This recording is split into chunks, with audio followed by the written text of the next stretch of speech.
This is TechTalk Detroit with Brian Spurgeon and Chuck Lobert. TechTalk Detroit brings you the latest in tech news and Detroit happenings every week. Welcome back to TechTalk Detroit. I'm glad to have you back. Brian, how you doing? I'm doing well, all things considered. How about you, Chuck? I can't complain. You know, it's things are still going crazy around the world. I think in Michigan here we're up to over 15,000 cases now, and just continuing to rise. You know, some states have already extended the work at home to June, I heard this morning, and we're waiting to see what Michigan's going to do in the next couple of days. But I'd expect that it's at least going to get extended till at least the beginning of May, I would think. Yeah, I think so. I think clearly you got to err on the side of caution. So if that's what the data's showing, I'm sure that's the route we'll be trending towards. So yeah, that's crazy. It's just never would have thought beginning of the year that we'd be here at this point. And I think we're 3 weeks now working from home. Is that right? Yeah. We're going on about close to a month now. So yep, just settling in at this point. You know, it's kind of getting over the antsiness, just kind of coming to terms with it. So doing the best to stay busy as best you can, you know.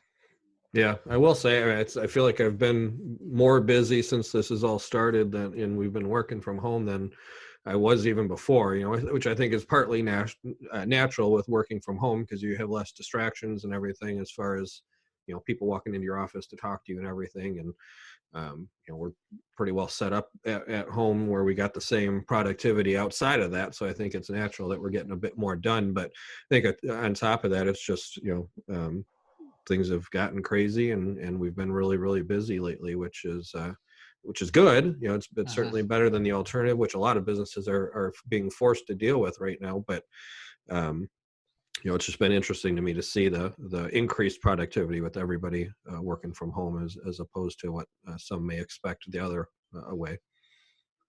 Yeah, I think when you can't go do anything, it helps too. You know, you got nothing to do but work. It seems like sometimes, so it makes it a little easier. Yeah, for sure. You know, we were talking, you know, a bit before we jumped on today, and you know, there's an article that I found that kind of talked about the top 3 concerns with respect to COVID-19 from a business perspective. And, you know, the biggest one by far, 84% of people are worried right now about a potential global recession. And it certainly does, you know, feel like we're headed that way for sure. You know, aside from that, there was the other top 3 were financial impact, you know, just generally, and then a decrease in consumer confidence, reducing consumption. And I know a lot of businesses are already seeing that. You know, obviously anybody in the retail or hospitality, restaurants, all of that kind of stuff, they're for sure seeing it. You know, manufacturing, a lot of them. You know, so it's something that's a real big problem out there. And I know one of the big verticals that we work with is the financial sector. And so I wanted to talk a bit today about that and really what those that are in that finance industry, whether it's, you know, accountants, tax advisors, whether it's, you know, those that are working with insurance or financial consulting, that type of stuff, advisors, there are certain things that, especially right now, that they need to be worried about. And that's what what this article went into a bit, was really during, you know, this quote unquote crisis, you know, how do you manage things? How do you respond to those? And from a perspective of a financial services company, what are the most important things to really be concerned about? So, you know, I thought maybe we'd take a little bit of time today and kind of talk about that, you know, focus in on those financial services firms that we work with. Yeah, I think it's one of those industries that's, you know, similar to ours in the sense of, you know, you're typically able to transition more to a work from home, remote workforce, which is a great ability to be able to transition to something like that. But unfortunately, you know, that also increases, you know, your cybersecurity concerns, or it should increase those concerns. And it's one of the trade-offs. You know, it's great because you can still continue to function in terms of the business. You don't have to close the doors. You know, it's not like manufacturing where, you know, potentially you're out of work until this stay at home is lifted. So it's one of those things where it's a great advantage, but you have to put some extra detail into how you're addressing your security. And I've seen, we can get into it here in a little bit, but there's some new exploits that are out there using COVID-19 to phish people and get data and deliver viruses and such. And it's a shame, but you knew it was going to happen eventually here. Yeah, it's so true.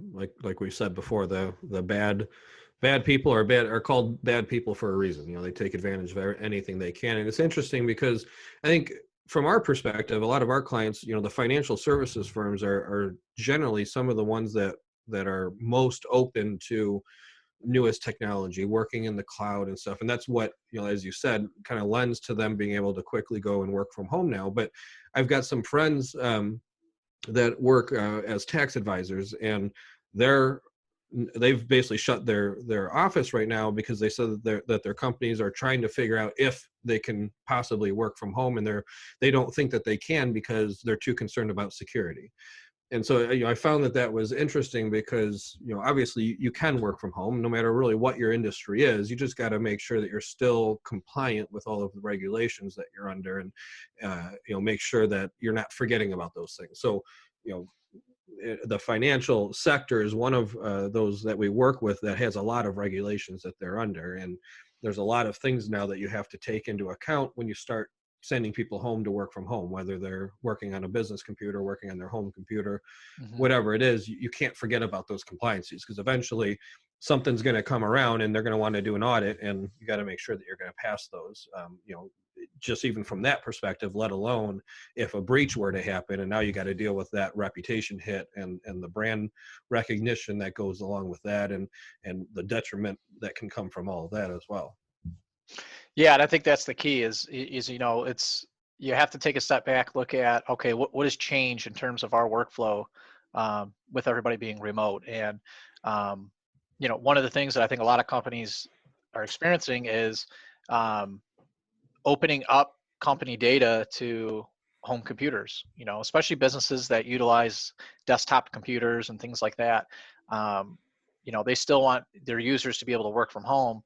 So I think, initially there was this mad rush to get everybody just set up and be able to work and get the business, transition from the office to the home as quick as possible, without much thought, given to cybersecurity. So, I think there's just some obvious things, stuff that we've hit on in previous podcasts, but again, there's tons of overlap with the stuff because it's just the reality of what we're faced with. But,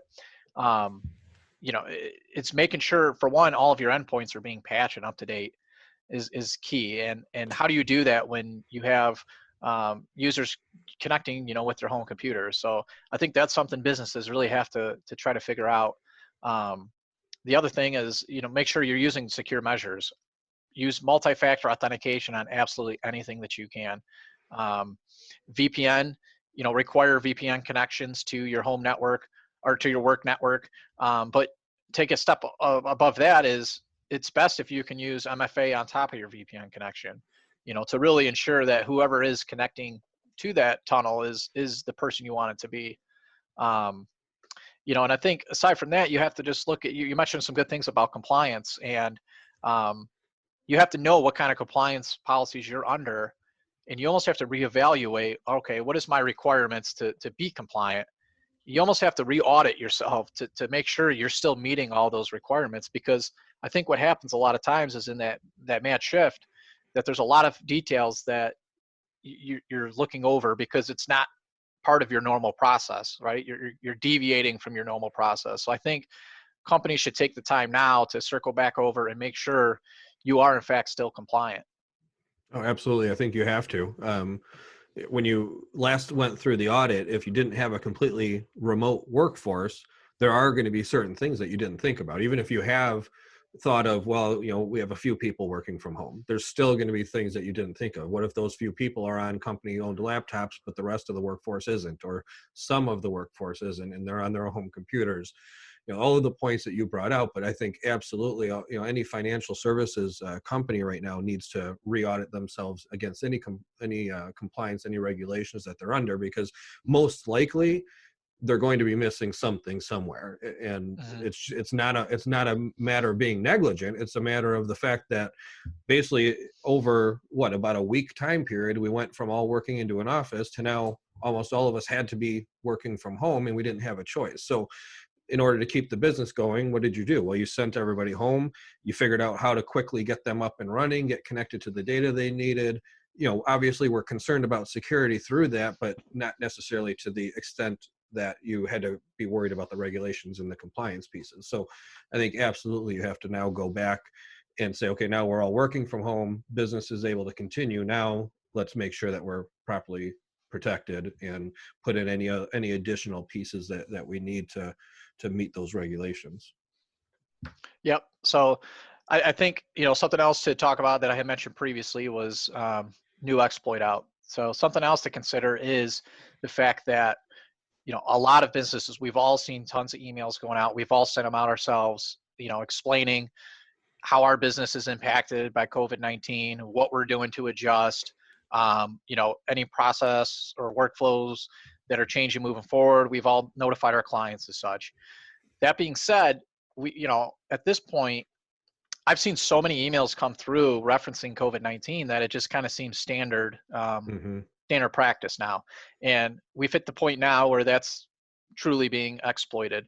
Inside the last week, KnowBe4, who is one of the partners of ours, but they're a security awareness firm that does security awareness training for your end users. They've opened up a bit about some of the exploits they're seeing, and it's stuff that if you read it, it's going to catch people's attention right now, right? Everybody's worried about what's going on around them. They're worried about your family, friends, who have you come in contact with that potentially was sick. And that's exactly what this email is doing. It's sending out, it looks like it's coming from a legit hospital. It's saying, you've been in contact with either a friend or family or coworker that tested positive, and we need you to, fill out some data on the spreadsheet. You open up the spreadsheet and the data is really insignificant, what you're filling out, but what it's doing is you're now allowing a virus to be distributed to that workstation, which then can go and spread across the rest of the work stuff. So that's kind of the reality of what we're dealing with now. Is we've become so used to seeing the COVID-19 stuff that anything we see, I think a lot of people are just engrossed with any bit of information they can get about it, because there's a lot of stuff that we don't know. So it's very important during these times to make sure that your users understand that, emails, you're still at risk for what you click and check, and to be well aware at all times. Don't get caught up in the moment. And I think, we've hit a point where if you don't already use security awareness training, that this is the perfect time to get that in place. Because most exploits do start with your end users. I mean, that's the reality. It's people think they're doing well. They're clicking an email. You don't think there's much harm, but next thing you know, it's a real issue. Yeah, for sure. And it's interesting because the email that you're referring to, it's got an Excel attachment on it. And it says, print this attached form that has your information pre-filled in. So that even makes it, again, seem more legit, because they're saying that it's already got your information in there. But of course, when you open it, obviously it does not have your information in there, but you need to click a few things to get to that information. And when you click those few things, at that point, you've already let the person into the environment. So it's amazing the things that these people think of. It's so sad that this is the type of stuff that we have to deal with right now, that people are so bent on playing to people's fears and concerns and everything to try to now see how can I exploit this. But that unfortunately, that is the world that we live in, and we see everybody upping their security posture right now, because everybody, the bad people are upping their game right now, and they know that people are working from home. They know that people are more susceptible to stuff like somebody saying, hey, you've been exposed to the coronavirus. So they're taking every advantage that they can to try to play into that and to exploit anybody in any way that they can, because that's now an opportunity, whether it's access into your own personal stuff or access into your company stuff, which now gives them potentially access to a lot more as well. So it's just, it's sad that that's the world that we live in, but it is. So we have to, we can't pretend like it doesn't happen, or like we're not going to be impacted by it. Instead, we have to make sure that we're putting the right protections in place to properly protect against this stuff. And as you mentioned, that starts with educating the staff on what to be suspicious of, what to look for when they get an email, how to know if it's suspicious or not. And then even with KnowBe4, with the partner that we use for our security awareness training, they even give you a button right inside of Outlook that you can use to basically report it and say, is this something I should be suspicious of? So even if it's not something that you're 100% aware of, and that's really how they found out about this email, is they had so many customers that were clicking that fish alert button inside of their email for this particular email, and so that's kind of how they became aware of it as well. So there's just so much that you need to be on the lookout for. In that same article from KnowBe4, they talk about their five high priority recommendations. And we've already talked about all of these, but just to kind of give them from another source, it talks about a VPN, having single sign-on. They mentioned multi-factor authentication as well, security awareness training, and then fully patched machines. And it says in the cloud, the office, and at the house. So that's really what we've been talking about, is these people that are going home and working now from their home computer. Are they on Windows 10 or at least Windows 8? You certainly should not be allowing anybody access to your business network if they're on Windows 7 still. It's way too big of a security risk. Are they, if they're on those operating systems, those supported operating systems, are they properly patched? Do they have antivirus on them? All of that kind of stuff is really what you got to start looking at, from just a standpoint of protecting your own data in your company, but also from that regulation and compliance standpoint as well. Yeah, and again, just to hammer the point again, if you don't already have a security awareness training platform in place, this is as good a time as any to get it in there. I think it's important for your end users to understand these different threats that are out there, and to know what to look for. If you sit down and you think about it, we all know that health information cannot be exchanged via email, through a website, and that we're all protected from that standpoint. So when you take a step back and think about it, it's obvious, but when you're in the moment and you're dealing with this stuff, you can't get away from it. It's on the news. It's everybody talking to you all day. It's very easy to forget about those kind of things and just, click a link. So be very careful. Make sure your end users are aware of these type of threats out there, and just do your best to get all the precautions in place. Yeah, absolutely. And, we talked a bit, at the beginning there of the things that most companies are worried about right now. And, all the top three are all around financial issues, obviously. So we know that a lot of companies right now, a lot of them have closed down temporarily. Those that are still open, a lot are still dealing with, the fall from not having as many clients or as much business. So there's a lot of concern out there right now around finances and business and how to keep things going. And we just wanted to remind everybody, I guess is a better way to say it, of the SBA funding options that have come out. Don't know if it's the right fit for your business or not, but something to look into. If you aren't aware of it, you can go to sba.gov.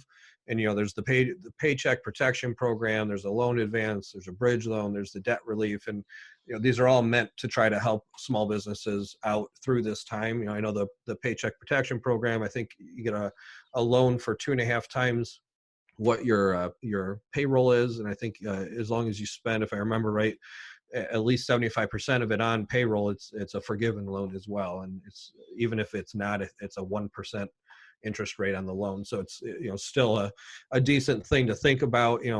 Hopefully you don't need it, but it's, something for sure to look into and have at the ready in case you do, to help you get through this time period as well. But we just wanted to, take a little bit of time today, focus in on that financial district, but really everything that we've talked about really applies to all businesses. It's not just the financial businesses that need to be worried about these things. It's really any business that's got people working from home. But there are certain things, especially that finance businesses need to be worried about around, just like healthcare companies would as well, around compliance, around regulations, and some legal companies as well. So we just wanted to take a little bit of time, focus in on that, and just kind of reiterate what we need to be thinking about now as people are working from home. So Absolutely. We appreciate your time, and we'll talk to you again in a week.